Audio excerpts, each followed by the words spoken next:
Og det er fordi, at vi er ved at få holdene gjort klar ude her bagved og gjort klar til at entrere centerkort. Og det er naturligvis Danmark og Ungarn, vi venter på til den her EM-finale 2013 i strandhåndbold for U19-landshold. Og her er de første, der er klar til at komme ind. Ungarne. Og Fischer er i hvert fald klar her med det ungarske flag.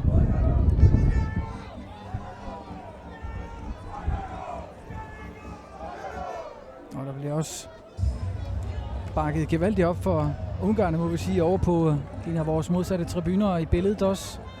Havde vi lige kort pigerne igen, som vi skal beskæftige os med i næste uge ved strandhåndbold. Det er nemlig de danske seniordamer, der skal optræde også her på banerne om Europamesterskabet, altså fra på tirsdag overmorgen. Men nu skal vi først afgjort mesterskaberne fra U19, og de kommer her. De første af slagsen i den her finale, det er dem, der står først anført, og det er Ungarn i grønne toppe og hvide bukser. Specialist og målmand klædt i hvide toppe. Og deres modstandere, det er naturligvis hjemmefavoritterne, eller hjemmeholdet, må vi ellers sige. Favoritter er de jo nok ikke. Men til stor applaus bliver de præsenteret her til EM-finalen. Hjemmeholdet fra Danmark, og de er på vej her. Anført af målmand Line Hedegaard i spidsen. Og hele den samme trup, som vi har gjort bekendtskab med her de seneste 3 dage ved de her slutrunder. Bestående af Line Hedegaard, Sofie Toft Christensen, Sofie Lauke Schmidt, Maja Drud Nielsen, Anne Birgitte Pedersen, Camilla Høgh Christensen, Trine Let, Rikke Sehested, Frederikke Lærke og Christina Vilborg. Det er de 10 spillere, der er udtaget til det her landshold for U19-piger. Og landstræneren for Danmark, hun hedder Tina Skov. Og lige nu der er det så, som tingene de foreskriver, det første anførte hold, der bliver præsenteret med navne her på arenaen, og det er Ungarne først. Men nu kommer vi til danskerne. Nummer 2, Christina Vilborg. Nummer 3, Rikke Sehested. Nummer 5, Frederikke Lærke. Nummer 6, Trine Let. Nummer 7, Maja Nielsen. Nummer 8, Sofie Schmidt. Nummer 10, Christiansen. Trænerteamet, Tina Skov og Morten Holmen.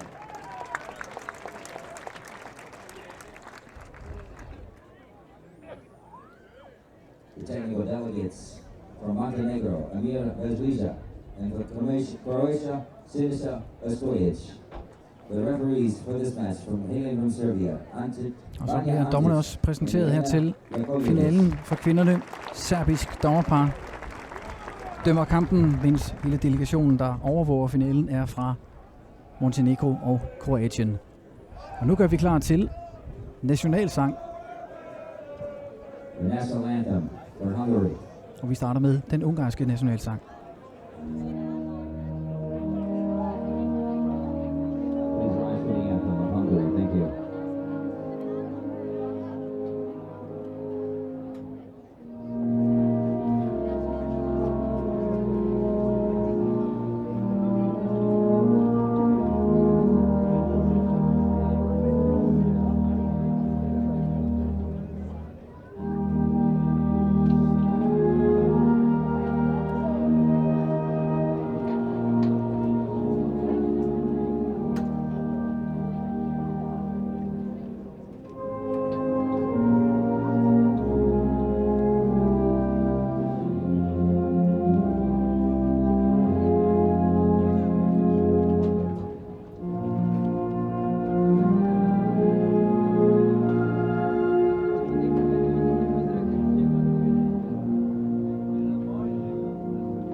afslutningen på den ungarske nationalmelodi, og nu er vi klar til fællessang her på Centercourt i Randers. Her der er Lyndeland.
Fællessangen her, når det er allersmukkest Centercourt i Randers, og så er tingene sat, mine damer og herrer. Europamesterskabet for U19-piger 2013 skal afgøres, og hvilken smukker måde at starte festlighederne på end med en fællessang og nationalmelodi her af et fyldt Centercourt, som efterhånden ikke har ret mange ledige sæder tilbage, og det skyldes naturligvis, at det er den eneste bane, der spilles på nu her på anledet den her kamp, og så en enkelt mere mangler vi, så er mesterskaberne for U19 afsluttet for 2013.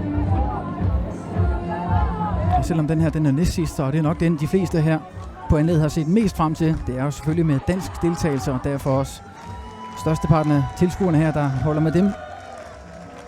God opbakning til de danske piger, og vi krydser alt, hvad der overhovedet kan krydses, også her i kommentatorboksen,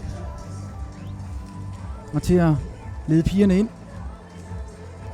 til kampen mod Ungarn er tonerne af årets Melodi Grand Prix vinder allerede lidt guldstøv over arenaen på den måde via Emily de Forest og hendes vindermelodi Only Teardrops for det internationale Melodi Grand Prix. Det er så dansk, som det overhovedet kan blive, og lad os da også håbe, at vi kan skrive Danmark allerøverst, når vi efter 20 effektive spilleminutter her på sandet på Centercourt har fundet en europamester.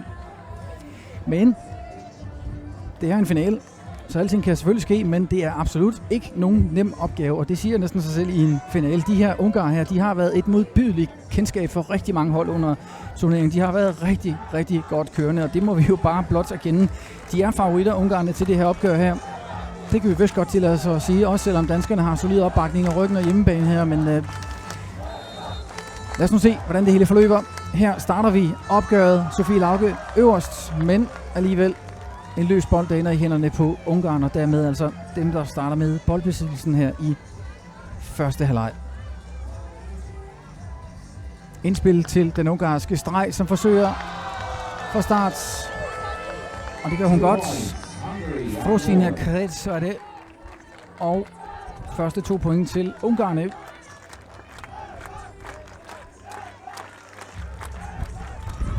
Og skal de passe på, at danskerne ikke smider den her væk. Godt vågent spil her af Trine Let.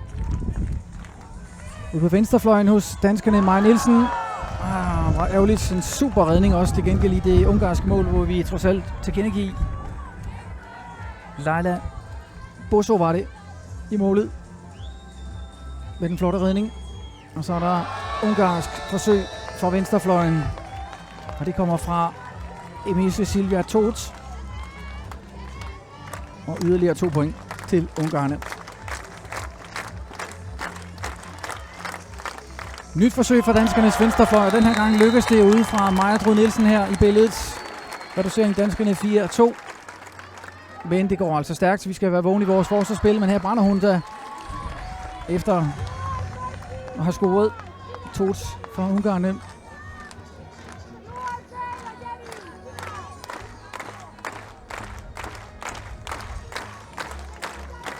Igen Maja Drud Nielsen, der er godt nok lagt op til, at hun skal have lov at afslutte, skal have lov for herfra start opgavet. 3 angreb indtil videre her indsendt i hendes hænder på venstrefløjen. 2 af gangene har hun altså smidt den i det fjerneste hjørne.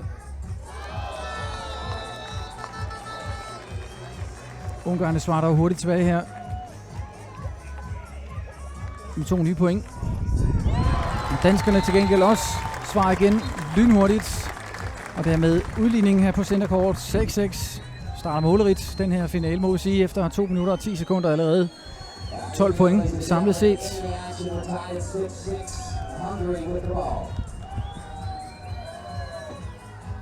Det er smukt indspil igen det her fra Ungarerne, og en ny scoring af Emise Todt. Men opspillet til den her fra Ungarnes nier, Renata Andrea Siki med nummer 9. er fuldstændig fantastisk. Hvilket overblik hun besidder, specialisten for Ungarerne, som også ofte ligger ind i den her playmaker-position. Nyt forsøg fra Rusland, men Ungarnes venstrefløj, og igen er det altså Todt ude med nummer 8, som vi har svært ved at få stoppet.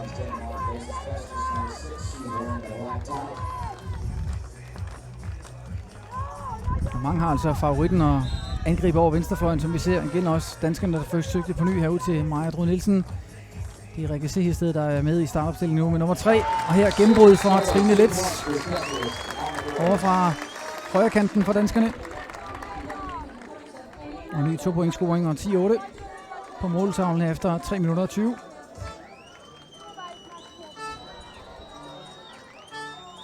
Forsøg igen på ungarsk indspil til stregen. Der bliver begået frikast. Flytter dommerparret, som altså er fra Serbien til det her opgør. Og igen Todt med nummer 8. Hun er et kedeligt bekendtskab, vi har fået derovre på den ungarske venstrefløj. Men det tænker ungarerne sikkert også om vores venstrefløj.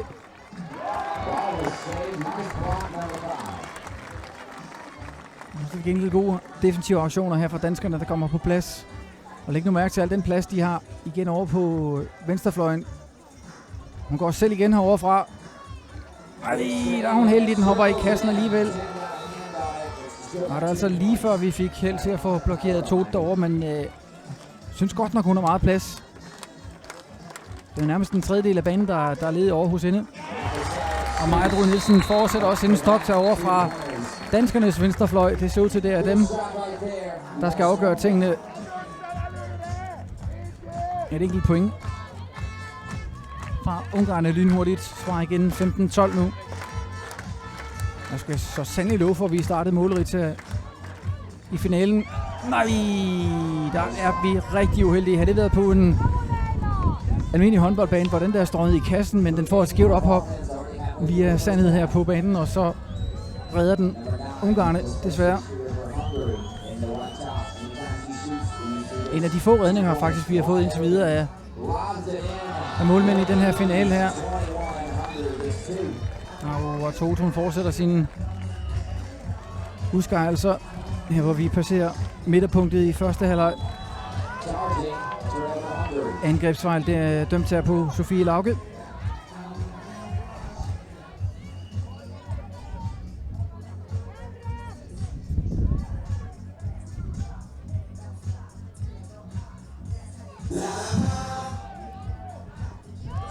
Skal jeg love for, at der var en DJ, der fik trykket på musikken her. Og lige før det forvirrede med, det gavnede spillerne dernede. Men mål i hvert fald til Ungarerne, der begynder at skabe sig et lille forspring i forhold til danskerne. Men vi skal være glade for, at Maja Dru Nielsen, hun er varm her til den her finale.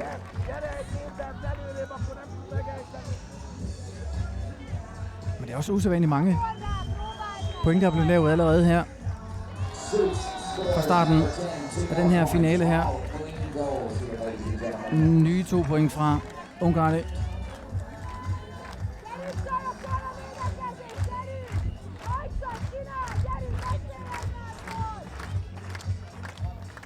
Og så se hvad så i Trine Letz.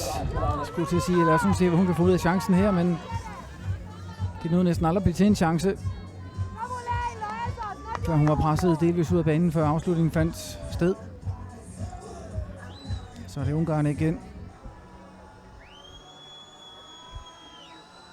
Og igen ud til Todt på venstre. Hun bliver pillet for første gang her Aline Hedegaard i målet.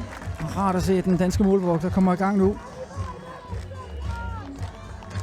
Og ikke nok, når hun kommer i gang, så er det også den mest scorende ungar indtil videre. Hun får pillet pynten af lige for en kort stund. Afslutningen Rikke C. i sted. Men ny redning i det ungarske bur. 21-14. Vi er i gang med de sidste 3 minutter af første halvleg i den her finale.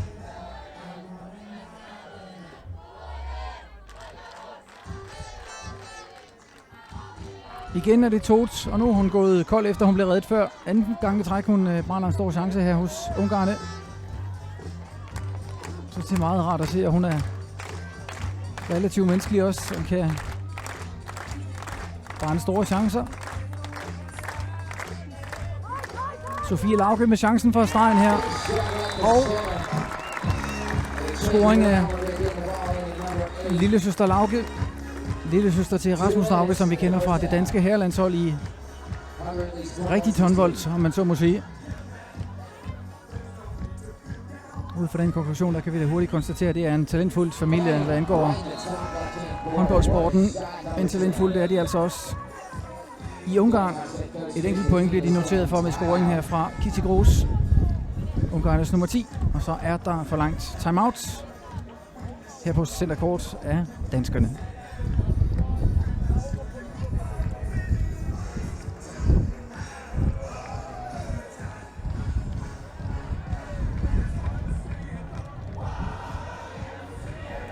Og her i nærbilledet havde vi de ungarne herovre, altså den danske trup og delegation sammen med trænere osv.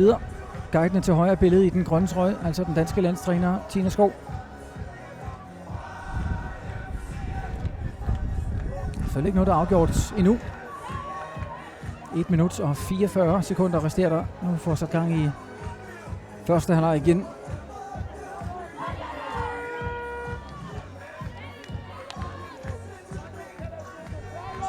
De har 6 point bagefter, som det ser ud lige nu danskerne, men hvis de holder ved og har et par redninger nede i den anden ende, så er alt selvfølgelig muligt endnu i den her finale. Og skulle lige gå galt, at man taber en halvleg, men så kan man da selvfølgelig bare vinde anden halvleg. Så er vi fuldstændig lige igen i det tilfælde. Maja Drud. En ny afslutning fra vores venstrefløj. Og god start efter den her lille pause her.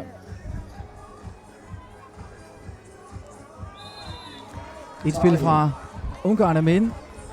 Inden hun får lagt den ind her, specialisten for Ungarn, så er der dømt angrebsfejl på hende. Derfor altså ikke noget ud af situationen til Ungarn. Og her kommer Christina Vilborg og melder sig ind i kampen nu også. Rart at se, at hun er i det humør. 22-19, og vi er gået ind i det sidste minut af første halvleg. Det er de ungarske tilskuere, man kan høre lige nu her på centerkort. Ungarsk afslutning i det nærmeste øverste hjørne. Frosina Krets. Og 23 point ud fra Ungarne. Så 4 points forspring har de Ungarne. 29 sekunder ud, og det tikker altså. Nu skal vi komme så, piger. Vi skal skynde os at komme i gang. 25 sekunder resterer der. Vi er altså 4 efter endnu. Det er os, der har travlt. Christina Vilborg. Det her, det er nogen vigtigt svært. Det tror jeg ikke. Slet ikke når hende herinde, hun redder i det ungarske bur. 10 sekunder tilbage af halvlejen og 4 points forspring. Så bliver der forlangt timeout af Ungarn. Jeg ved ikke rigtig, hvad de har tænkt sig at bruge den på. 4 point foran med 8 sekunder på klokken. Det virker sådan lidt tidsspil for den ungarske landstræner, vi har i billedet i midten. Han med solbrillerne med nakken til kameraerne her. Og her billeder af de ungarske fans, der også er en del af bølgen her på centerkort. Og ikke noget at sige til, at der er god stemning blandt ungarerne. I med selvfølgelig er dem, der fører her første halvleg. Og i den grad ligner nogen, der er på vej til at tage det ene point også. Det er meget svært ved at se, hvordan de skulle smide det her væk på. Det kan jo heller ikke lade sig gøre, altså. Jeg ved ikke, hvordan i alverden det skulle kunne lade sig gøre. Man laver 4 mål. Eller 4 point er det selvfølgelig på 8 sekunder. Når man samtidig starter med ikke at have bolden. Så tæller vi ned. 5, 4, 3, 2. Og der kommer bolden i målfeltet, og så går tiden. Og straf til Danmark til gengæld. Lidt unødvendigt, kan man sige, den her situation her fra Frederikke Lærke med nummer 5. Der bliver udvist. Ungarerne får lige et straffekast til at pynte på tingene. Kan komme på 24 ved at score på den her. Ja, hun snyder fuldstændig. Line Hedegaard i bur derinde.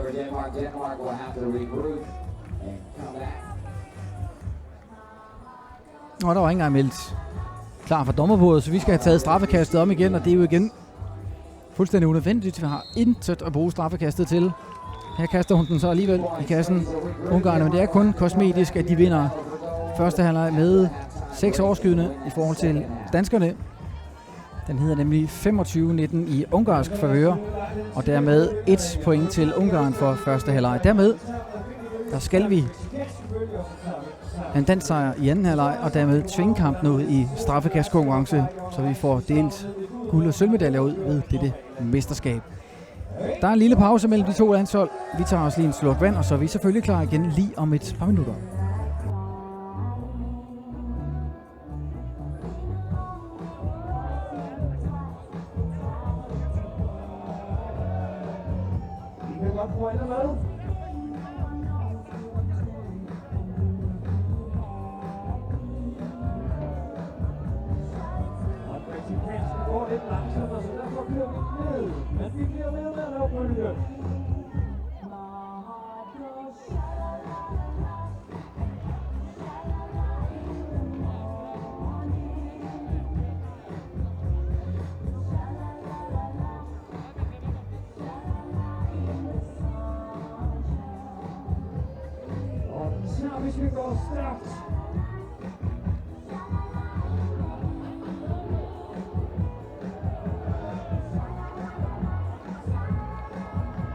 Fantastisk. Tak for det, Gilde. Jeg sætter en hånd.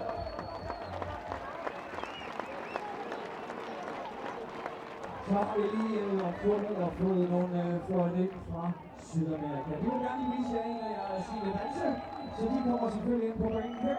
Og giv dem lige en knapsalve til det her. Vi vil gerne have op at stå.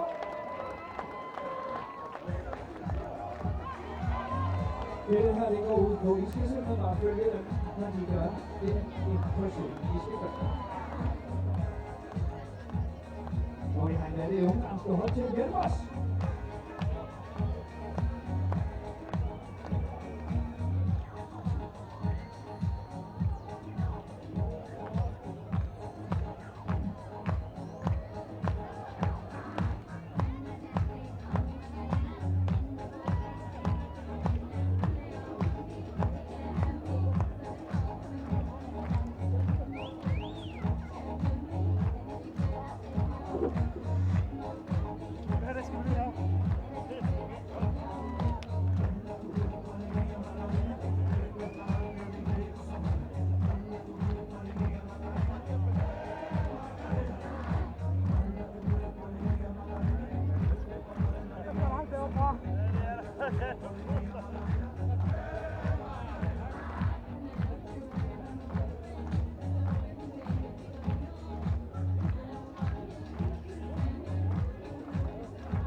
Der er ret mange publikummer, der danser efter.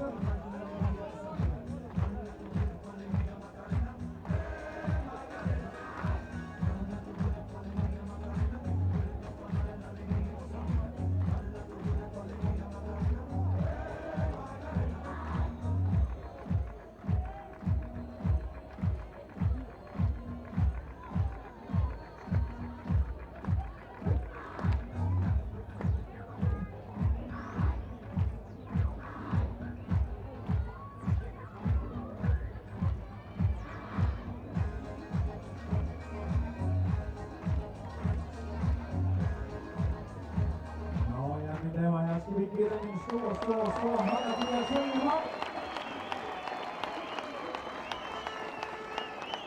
Og i en minuts tid der fortsætter vi selvfølgelig med kvindefinalen, og skibakket lidt mere op i anden halvleg. Lad os lige være enige. Underholdning her på Center Court for publikum. Vi nærmer sig sin afslutning, og det samme er pausen også her.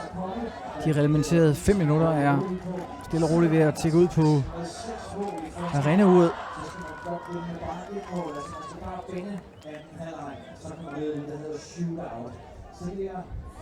Og mens vi sidder og venter på, at uret tækker ud, og vi får sat gang i anden halvleg, så er den danske arena speaker også i gang med at informere eventuelle nye danske tilskuere, der er dukket op her på finaledagen om, at danskerne på ingen måde er langt efter. Bare fordi man har tabt første halvleg med 25-19, så har der altså bare, som han sagde, man skal bare vinde anden halvleg, så får vi 1 point, og så skal det hele afgøres på straffekast.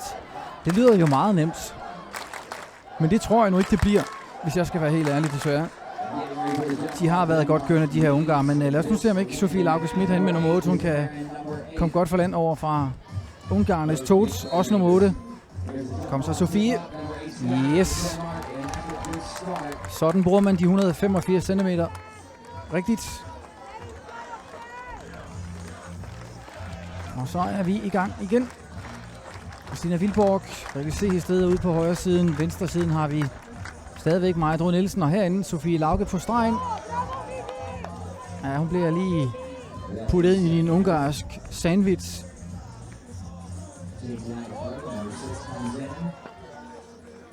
Trine Let spiller Rikke Se i stedet fuldstændig blank. Desværre bliver hun læst af den ungarske keeper, vælger at skyde kort her i situationen.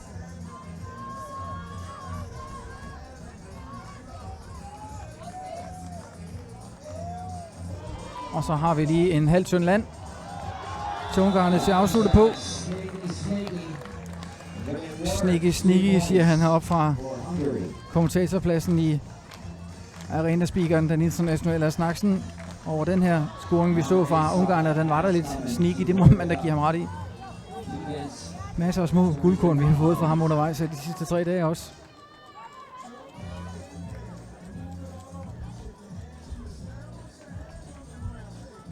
Og han har jo haft lige så lange dage, som vi andre vi har haft her på banerne, så ham har vi nået at få et rigtig godt bekendtskab med derovre.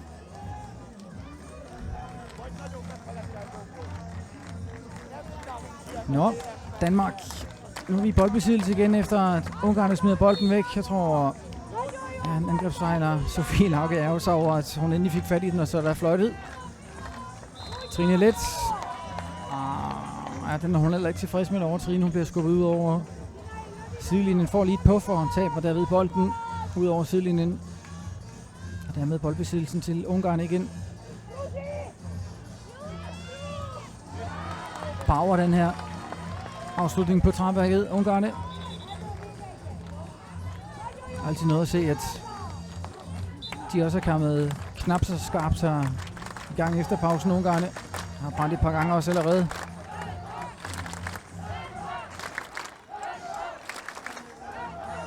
Ja, det er godt indspil det her fra Vilborg. Ej, Sofie Lauke rammer helt ved siden af kassen derinde. Nu på vigtige nerver, der er ved at placere sig hos pigerne hernede. Men en rigtig god beslutning med pasning her ind til Lauke på stregen. Det her det er så noget af et brag fra ungarerne til gengæld. Og dermed 4-0 til favoritterne. Og så er det nu, vi skal i gang. Maja Dro Nielsen med første danske scoring efter pausen, og hun har været rigtig skarp i den her EM-finale.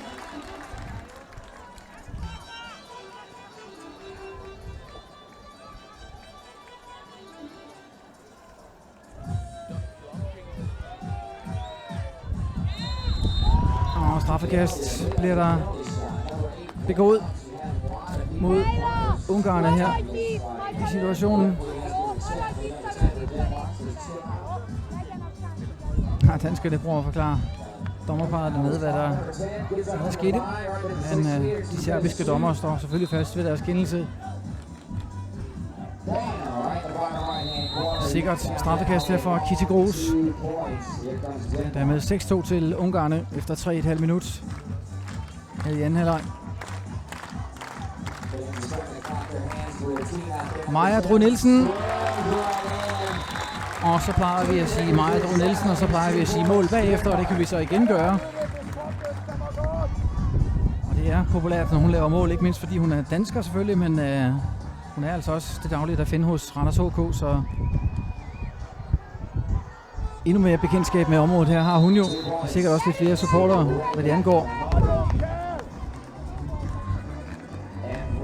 Men ungarerne, de er altså ikke rystet endnu på nogen måder. Ny scoring for dem og 8-4. Og igen variation ud til Maja Drud herude. Blokeret i det ungarske forsvar. De grønklædte nummer 3, Vivian Ladic, med en god aktion, og derfor stadigvæk danskerne på bolden i det her angreb. Christina Vilborg, Rikke Se i sted. Igen ud til Maja Drud Nielsen. Og så bliver hun altså læst af den ungarske keeper. Afslutningen falder igen ved den nærmeste stolper. Det har den gjort her de sidste par gange. Men den her gang ryger den så ud over sidelinjen fra keeperen, og danskerne kan igen spille angrebsspil. Og nu smider de den væk desværre.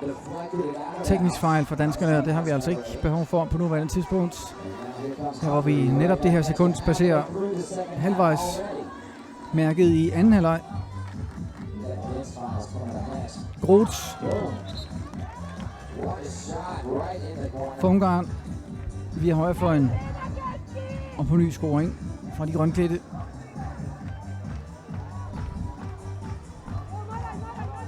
Nu fik jeg først sagt Groth, men hun hedder altså Tot selvfølgelig derude. 8'erne hos ungarerne. Passivt spil blev der dømt på danskerne. Christina Vilborg når ikke at få afsluttet i den pågældende situation.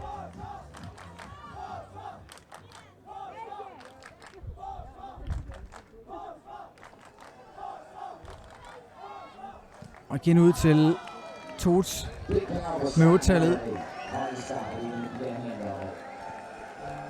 Og hendes navn, det har vi altså nævnt utallige gange i den her finale her, desværre. Må vi et eller andet sted sige. Og det får også den danske landstræner Tina Skov til at forlange timeout efter 5 minutter og 59 sekunder af anden halvleg.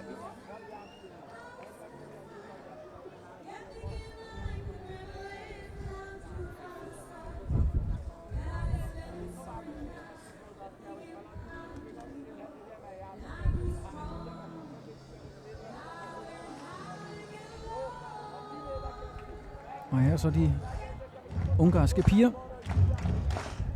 Jeg tror, vi har brug for at klappe lidt. Og igen tilbage her hos den danske lejr, som altså får lidt instruktioner. Hvordan får vi ændret på det her? Kan vi lave en lille chok-effekt mod dem her og deres landsmænd, ungarerne? Det er ikke sikkert, at vi kan, men vi skal i hvert fald give det et forsøg.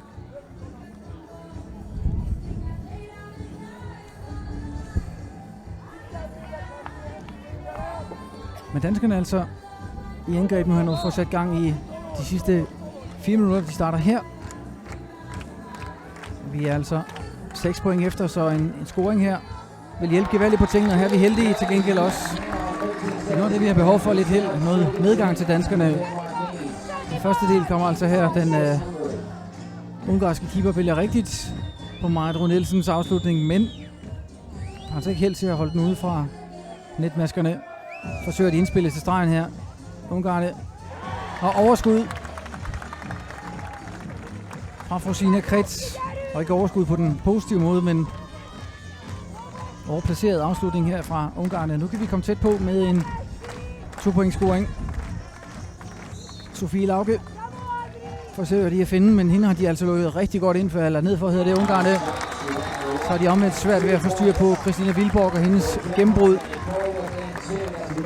Og vi får alligevel reduceret 10-8. Christina Vilborgs mål betyder altså fornyet spænding. Redning her fra Line Hedegaard, men straffekast til Ungarn. Uret står selvfølgelig stille i forbindelse med straffekastene her. Uret siger 7-0-5 lige nu. Og hvad så, Line Hedegaard? Er det nu, vi skal trække en redning ud af ærmet på en ellers relativt sikker straffekastskytte, Kitty Grus? Selvfølgelig skal vi da til at drille de ungarer. Sådan, Line Hedegaard presser skytten til at smide på træværket.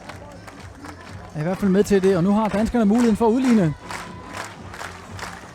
Nej, desværre. Christina Vilborg bliver læst af den ungarske keeper, og hun får lidt skæld ud af Sofie Lauke efterfølgende dernede. Hun mener, hun skulle have haft den inde på stregen i stedet for at forsøge en svær afslutning. Og så er de meget hurtige til at straffe det desværre ungarerne i den anden ende.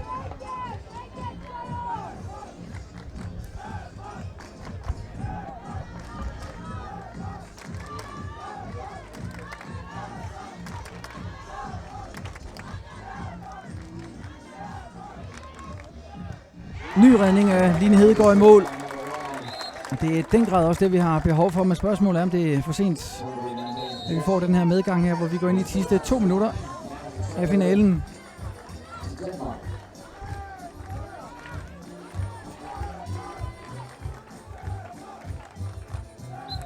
Fire point skiller holdene lige nu.